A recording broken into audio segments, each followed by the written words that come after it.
さんこんにちは、角鹿のりこうです。本日のテーマは花瓶に綺麗に飾るたった一つのポイントということで、早速本日の花材がこちら。はい、ということで改めまして本日の花材、こちらのツツジになりまして、いやー綺麗ですなー。ちょうど今の季節、春から初夏にかけて皆さんも道歩いてると綺麗なツツジ咲いてるのを見かけるんじゃないでしょうか。赤や白、ピンクなど花の色もとっても華やかですし、日本の気候に合ったその育てやすさから庭木やあとは生垣なんかとしてもとっても人気のお花になります。で、ツツジといってもいろんな種類があるんですけど、今日のこちらは花一輪一輪が少し小ぶりなタナシツツジという種類ですね。このタナシツツジというのはよく生け花で用いられる種類になりまして、西東京市にある田無という地域でたくさん育てられてたことからこの名前がついたそうです。で、このツツジよくひらがなとかカタカナで表記されまして、漢字で書くとこのように表記するんですね。なんだかとっても仰々しい難しい漢字なんですけど、これは適直なんて読み方もしまして、両方の漢字に足辺がついていますよね。というので適直というのは足踏みをするだったり、その場に佇むという意味があるんですけど、それがなぜツツジと読むようになったか、これはどうも2つ由来があるそうでして、私もどっちが本当かはわからないんですけど、一つはこのツツジの姿がとっても美しくて、つい足を止めて見惚れてしまうから。そしてもう一つは、もともとこのツツジというのはさっきの漢字の前に羊という字がついていたそうなんですけど、羊がですね、このツツジを食べてもがいて苦しんだ様がまさに適直しているような姿だったことから、適直と書いてツツジというようになったんですって。どちらかというとね、私は前者の方が美しくていいななんて思うんですけど、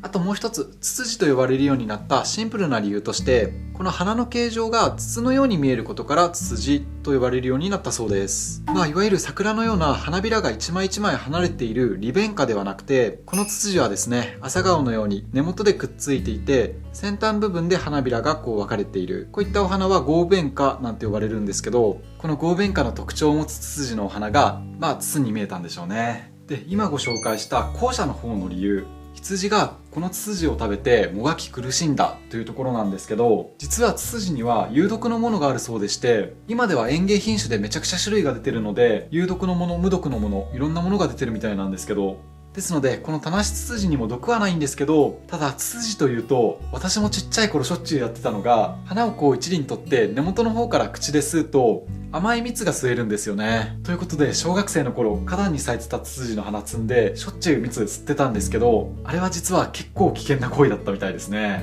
ですのでお子さんのいるご家庭は注意されると良いですね。でも今思うとそういった自然との触れ合いというのが今の私の生け花に対する価値観とか作品表現、植物との向き合い方にとっても影響してるんだろうなとは感じますけど、むやみやたらにね、あれは危ないからダメって気にするのもどうなのかななんて、なかなか難しいところですね。で、このツツジの毒の危険性というところでもう一つお伝えしておくと、どこだっけな、ネパールとか南米の方だっけな、あの辺りでは蜂蜜を食べて亡くなった例も報告されてるそうでして、ミツバチがこのツツジの蜜を集めてしまったからなんですって。やっぱそれだけ危ない毒を持ってるので、やはり注意された方がよろしいかなと。あと今せっかくミツバチの話が出たので、これも補足しておくと、ちょっとこのツツジじゃ分かりづらくて、皆さん道端に咲いてるツツジを改めて見てほしいんですけど、この花びらの中によく模様、斑がついてるものがありまして、それは蜜氷なんて呼ばれています。読んで字のごとくそこに蜜がありますよという虫への知らせなんだそうです。このタナシツツジもよーく見ると若干模様ついていますよね。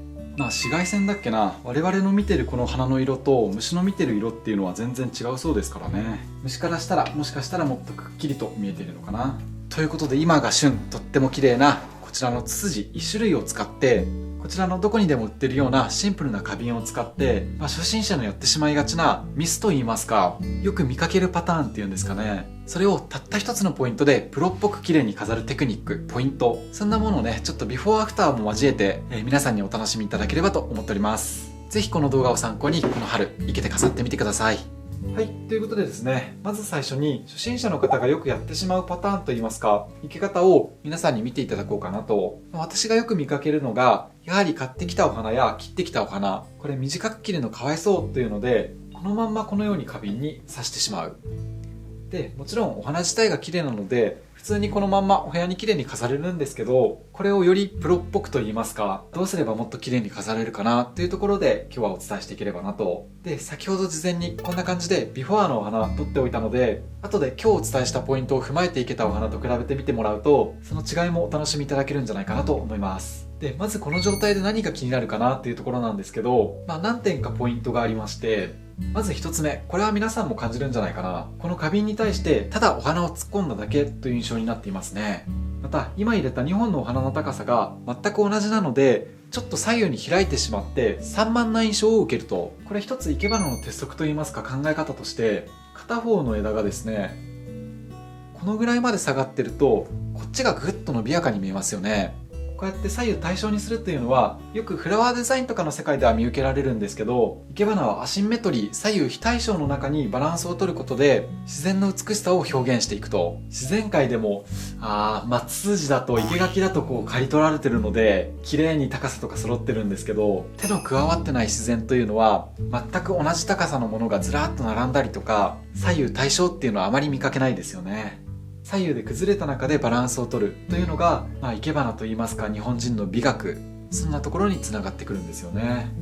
ということで、長いまんま突っ込むのではなくて短く切っていけていくんですけど、ここが今日お伝えするたった一つのポイント。長い主役の線はこのまんまでいいんですけど、短くするものは思い切ってバツバツ切ってこの中心部分を華やかにまとめるというところで、皆さんにお伝えしていければなと。そんなところで今日もやっていきたいと思います。よし、そしたらまずはこの中心部分を華やかにまとめていきます。ということでですね、今お伝えしたようにこのまんまだとちょっと長すぎますし、適当なところで切ってしまうと枝分かれして使いづらいので、もう思い切ってですね、この綺麗な花の咲いてる部分、これらを1本ずつに分けていく。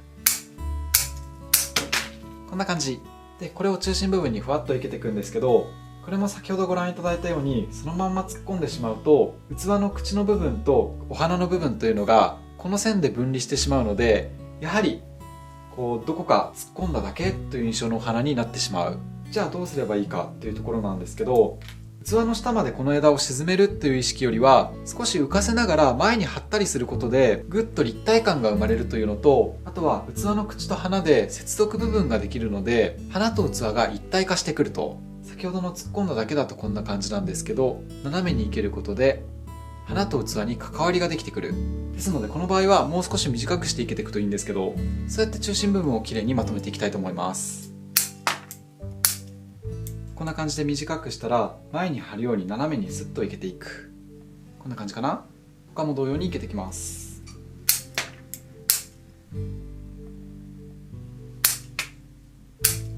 でもう今これだけでも器と花で接続部分ができているので、少し長いのも足したりして空間に働きかけると。こんな感じかな。まだ中心部分スカスカしてるので、この辺りにも少し入れていきましょうか。何はともあれ今日のたった一つのポイントとしては、この中心部分を華やかにまとめていくというところですね。で、たまたまこのツツジ下の方に葉っぱがついていて、枝がスラーっと伸びて上の方に花がポテッとついているので、この部分で落とすとこの葉っぱの部分も使えますし、こっち花としても使える、そんないい枝が入ってたので、この葉っぱの部分も使っていきましょうか。もう一本似たようなのあったかな。これですね。これも葉っぱが下ついていて上に花がポテポテっとついてる。なのでこの部分も使いたいなと。こんな感じで葉っぱの部分と花の部分に分けることができました。まずこっちの葉っぱの部分からいけていこうかな。で、せっかくなのでここでも一つテクニック。このまんまだと茎がまっすぐなので、そこまでつけてしまうと先ほどのようにこう突っ込んだだけっていう印象になってしまうんですけど、枝を折ることでぐっと開きを出すことができます。表面の皮をパキッと割るぐらいですね。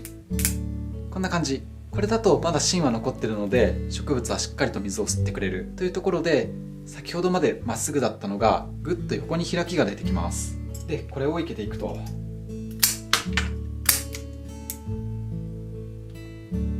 こうすると横にぐっと広がりが出てきますよね。そしたらもう一本はこの辺りに生けていこうかな。こうやって切り口をですね半分に割ってあげると植物が水を吸う面積が広くなるので水あげが良くなります。ということで今日は枝物なので水切りあんま使わないですね。これはもともとの枝の動きがこっち側に曲がってるので、そのままスッと刺してもちょっと開き出てくれそうですね。ということでそのままスッといけていくと、こんな感じかな。で、さっきからまだ中心部分がスカスカなので、今落とした上の部分の花、これも足していこうと思います。これは逆にものすごく花つきがいいので、結構こう先端部分でツツジって枝分かれしてるんですけど、入れてみてもしうるさかったら 1,2 本落とすかもしれないです。あとこの部分で落として短いのを手前にクッと刺すっていうのもありですね。事前に落としちゃうか。2本ぐらい落としておいて、これで中心を華やかにしていく。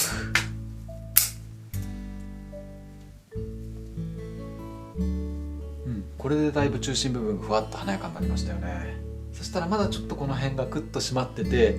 この辺りも花瓶にグッと差し込んだような感じになってるので、今落としたこの短いの、これをこちら側に入れた枝同様、少しふっと広がるような感じで